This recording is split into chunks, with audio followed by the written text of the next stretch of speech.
দাওয়ালকে ওবায়দুল কাদের নেত্রী যেভাবে নির্দেশ দিয়েছেন সেভাবে কাজ করেছি। হাসিনা চেয়েছিল যেভাবেই হোক ক্ষমতা রক্ষা। জানাবো শেখ হাসিনার দোসরদের ব্যাংক লুট নিয়ে যা বলছে যুক্তরাষ্ট্র। এবং সর্বশেষ জানাবো সেনাবাহিনীর সঙ্গে সম্পর্ক নিয়ে মুখ খুলল অন্তর্বর্তী সরকার। এতক্ষণ শুনছিলেন সংবাদ শিরোনাম, এবার বিস্তারিত। দাওয়ালকে ওবায়দুল কাদের নেত্রী যেভাবে নির্দেশ দিয়েছেন সেভাবে কাজ করেছি। হাসিনা চেয়েছিল যেভাবেই হোক ক্ষমতা রক্ষা। ছাত্র জনতার অভ্যুত্থানে আওয়ামী লীগ সরকারের পতনের দিন 5 ঘন্টা বাথরুমে লুকিয়েছিলেন বলে জানিয়েছেন দলটির সাধারণ সম্পাদক ওবায়দুল কাদের। ভারতীয় গণমাধ্যম দ্য ওয়ালের এক্সিকিউটিভ এডিটর অমল সরকারকে দেয়া এক সাক্ষাৎকারে কথা বলেন তিনি। শেখ হাসিনার পতনের পর এই প্রথম কোনো গণমাধ্যমে কথা বলেন কাদের। আওয়ামী লীগের সাধারণ সম্পাদকদের কাছে জানতে চাওয়া হয়, 15 বছর দেশ শাসন করেছেন এত বড় পার্টি, আপনারা কি বুঝতে পারলেন না এত বড় জনমত তৈরি হয়েছে? এটা কেন হলো? প্রশ্নোত্তরে ওবায়দুল কাদের বলেন, এটা একটা আকস্মিক উত্থান। এটা তো শুরু হয়েছে কোটা দিয়ে, শেষ হয়েছে এক দফায়। এটা একটা ষড়যন্ত্রমূলক ঘটনা, একটা বিস্ফোরণ হয়েছে। সেটা ইন্টেলিজেন্সের একটা ব্যর্থতা ছিল এবং ব্যর্থতা ছিল না এটা বলা যাবে না। জেনারেল সেক্রেটারি হিসেবে কোনো দায় নিচ্ছেন এই ঘটনার? জবাবে ওবায়দুল কাদের বলেন, আমার নেত্রী যেভাবে নির্দেশ দিয়েছেন সেভাবে আমি কাজ করেছি। এখন জেনারেল সেক্রেটারি হিসেবে আমার ভুল ত্রুটি থাকতে পারে। মানুষের ভুল হবেই, নিজের ভুল চিহ্নিত করেছেন কিনা এমন প্রশ্নের জবাবে আওয়ামী লীগের সাধারণ সম্পাদক বলেন, ভুল ত্রুটি আমারও থাকতে পারে। আমি কাজ করেছি, চাঁদাবাজি করিনি, কমিশন খাইনি, পার্সেন্টেজ নেইনি। আমার মন্ত্রণালয় এটা সবাই জানে। বাংলাদেশ আওয়ামী লীগের কমিটি গঠন করতে কমিশন নিয়ে কাউকে পদায়ন করিনি, চাঁদাবাজি করিনি। আমি সেদিক থেকে নিজেকে একদম নির্দোষ বলে সাব্যস্ত করতে পারি। লুকিয়ে থাকার ঘটনা বর্ণনা করে ওবায়দুল কাদের বলেন, এ বিষয়ে দেশে বিদেশে এবং ভারতবর্ষের সবার কাছে পরিষ্কার।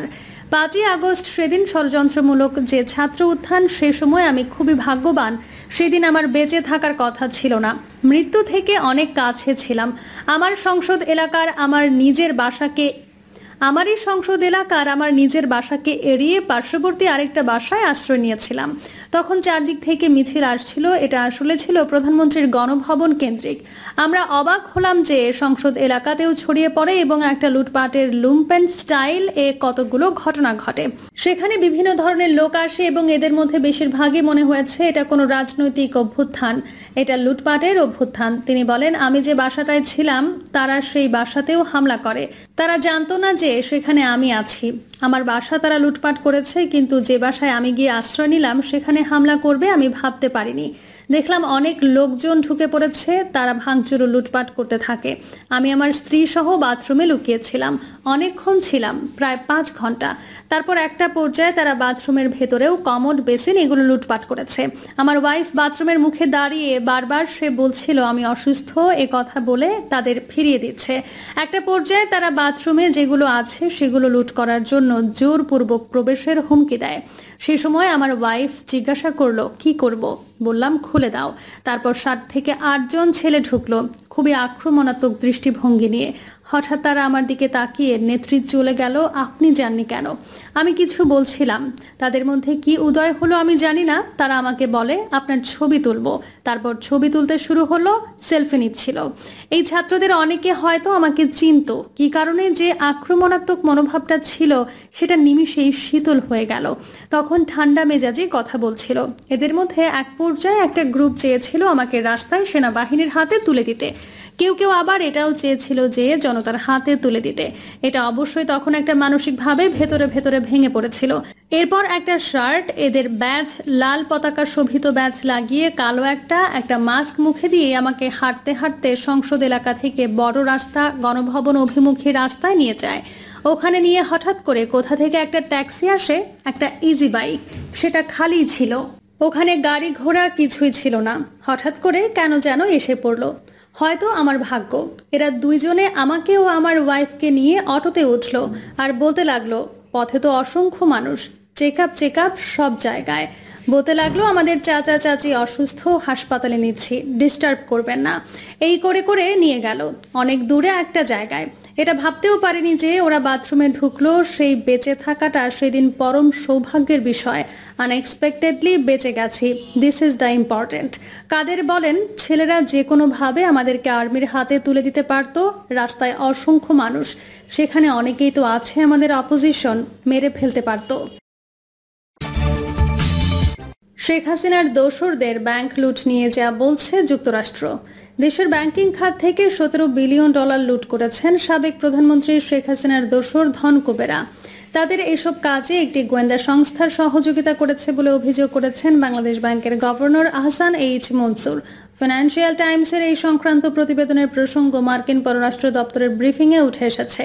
ব্রিফিংয়ে জানতে চাওয়া হয়, ফিনান্সিয়াল টাইমসের মতে শেখ হাসিনার সাবেক প্রশাসনের সঙ্গে যুক্ত টাইকুনদের বিরুদ্ধে তার শাসনামলে ব্যাংকিং খাত থেকে $17 বিলিয়ন পাচারের অভিযোগ উঠেছে। বাংলাদেশের কেন্দ্রীয় ব্যাংকের গভর্নর অভিযোগটি করেছেন। এটিকে ইতিহাসের সবচেয়ে বড় ব্যাংক ডাকাতির ঘটনা বলা হচ্ছে। আপনি কিভাবে এই অর্থ পুনরুদ্ধার করতে এবং বৈশ্বিক প্রেক্ষাপটে দায়ীদেরকে দায়বদ্ধ রাখতে সাহায্য করতে পারেন, এ ব্যাপারে জবাব দিতে অনীহা প্রকাশ করে মিলার বলেন, আপনার প্রশ্নের প্রতি সম্মান জানিয়ে বলি, সেই প্রতিবেদনের সত্যতার বিষয়ে যেমন আমি বলতে পারি না, তেমনি এর প্রভাব কি হতে পারে সেটাও আমার জানা নেই। এদিকে ব্যাংক লুট ছাড়াও ওই ব্রিফিংয়ে বাংলাদেশে 252 জন প্রশিক্ষণার্থী এসআইকে অব্যাহতি দেওয়ার প্রসঙ্গ উঠে এসেছে। ব্রিফিংয়ে এক প্রতিবেদনের বরাতে জানতে চাওয়া হয়, বাংলাদেশে 252 জন পুলিশ সাব ইন্সপেক্টরকে চূড়ান্ত নিয়োগ থেকে বরখাস্ত করা হয়েছে। অভিযোগ করা হয়েছে ওই ব্যাচের সব হিন্দু অফিসারকে বাদ দেওয়া হয়েছে। বাংলাদেশের আইন প্রয়োগকারী সংস্থার নিয়োগ প্রক্রিয়ায় ধর্মীয় বৈষম্যের বিষয়ে মার্কিন পররাষ্ট্র দপ্তরের কোনো প্রতিক্রিয়া আছে কিনা জবাবে মার্কিন মুখপাত্র বলেন, আমি সেই প্রতিবেদনটি দেখিনি, তবে স্পষ্টতই আমরা বিশ্বাস করি আমরা বাংলাদেশে বা বিশ্বের যে কোনো প্রক্রিয়ায় যে কোনো ধর্মীয় বৈষম্যের বিরোধিতা করব। প্রশ্নকর্তা আবারও মার্কিন মুখপাত্রকে জিজ্ঞাসা করেন, বাংলাদেশের সরকারি চাকরিতে অন্তর্ভুক্তিমূলক এবং বৈষম্যহীন নিয়োগের চর্চা সমর্থন করার জন্য বাংলাদেশ কর্তৃপক্ষের সঙ্গে মার্কিন পররাষ্ট্র দপ্তর কিভাবে কাজ করছে। এতে মার্কিন মুখপাত্র বলেন, আমি যা বলেছি তাতে যোগ করার কিছু নেই। এরপর কথিত বৈষম্যের এই ধরনের ঘটনা কি যুক্তরাষ্ট্র বাংলাদেশ সম্পর্ককে প্রভাবিত করবে কিনা তাও জানতে চাওয়া হয়। এর জবাবে মার্কিন মুখপাত্র বলেন, আপনি আমাকে এমন একটি প্রতিবেদন সম্পর্কে অনুমানমূলক মন্তব্য করতে বলছেন যে আমি দেখিনি এবং আমি এ বিষয়ে মন্তব্য করতে অস্বীকার করছি। প্রসঙ্গত গত 5 আগস্টে গণ আন্দোলনের মুখে পদত্যাগ করে দেশ ছাড়েন সাবেক প্রধানমন্ত্রী শেখ হাসিনা। এরপর বাংলাদেশ ব্যাংকের নতুন গভর্নর হন আহসান এইচ মনসুর। সংবাদ মাধ্যম ফিনান্সিয়াল টাইমসকে দেওয়া এক সাক্ষাৎকারে তিনি বলেন, গোয়েন্দা সংস্থার মহাপরিচালকরা নেতৃস্থানীয় ব্যাংকগুলোকে জোরপূর্বক দখলে সহায়তা করেছিলেন। মনসুর বলেন, ব্যাংক দখলের পরপর আনুমানিক $16.7 বিলিয়ন হাতিয়ে নেওয়া হয়েছে। এজন্য নতুন শেয়ার হোল্ডারদের ঋণ দেওয়া এবং আমদানি চলান স্ফীত করার মতো পদ্ধতি ব্যবহার করা হয়েছে। তিনি বলেন, যে কোনো আন্তর্জাতিক মানদণ্ডে এটি সবচেয়ে বড় সর্বোচ্চ ব্যাংক লুটপাট। এভাবে এমন পরিসরে কোথাও এমন ঘটনা ঘটেনি।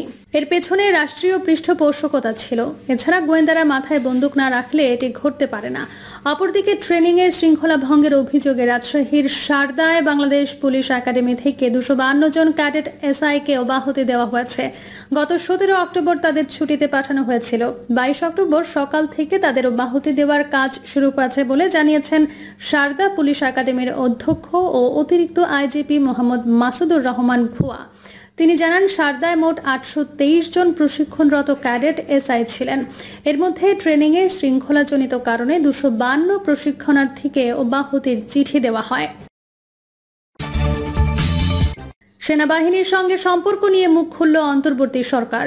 সম্প্রতি নানা গুঞ্জন ছড়িয়েছে যে সেনাবাহিনীর সঙ্গে অন্তর্বর্তী সরকারের সম্পর্ক নাকি খারাপের দিকে যাচ্ছে। তবে এই বিষয়টি সরাসরি অস্বীকার করেছেন অন্তর্বর্তী সরকারের একজন সিনিয়র উপদেষ্টা। তিনি জানিয়েছেন, সেনাবাহিনীর সঙ্গেও সরকারের সম্পর্ক স্বাভাবিক ও ইতিবাচক রয়েছে। তিনি জানান, সম্প্রতি সেনাপ্রধান তার ঊর্ধ্বতন কর্মকর্তাদের সঙ্গে একটি বৈঠক করেছেন। আর তার পরদিন অন্তর্বর্তী সরকারের পক্ষ থেকে আয়োজিত উচ্চ পর্যায়ের বৈঠকে অংশ নেন 3 বাহিনীর প্রধান, IGP, BJP DG, coast guard DG, জাতীয় নিরাপত্তা উপদেষ্টা, পররাষ্ট্র উপদেষ্টা এবং জাহাঙ্গীর আলম চৌধুরীর মতো গুরুত্বপূর্ণ কর্মকর্তারা। তবে প্রশ্ন উঠেছে, প্রথম প্রেস বিজ্ঞপ্তিতে আইজিপির নাম ছিল না কেন? এ বিষয়ে তিনি ব্যাখ্যা করেন, আইজিপি বৈঠকে উপস্থিত ছিলেন, কিন্তু প্রেস বিজ্ঞপ্তিতে তার নাম বাদ পড়াটা ছিল সম্পূর্ণ অনিচ্ছাকৃত এবং সেটি সংশোধনযোগ্য। প্রিয় দর্শক, এই ছিল এখনকার সর্বশেষ সংবাদ। আপডেট সব সংবাদ পেতে চ্যানেলটি সাবস্ক্রাইব করে বেল আইকনটি ক্লিক করে রাখুন।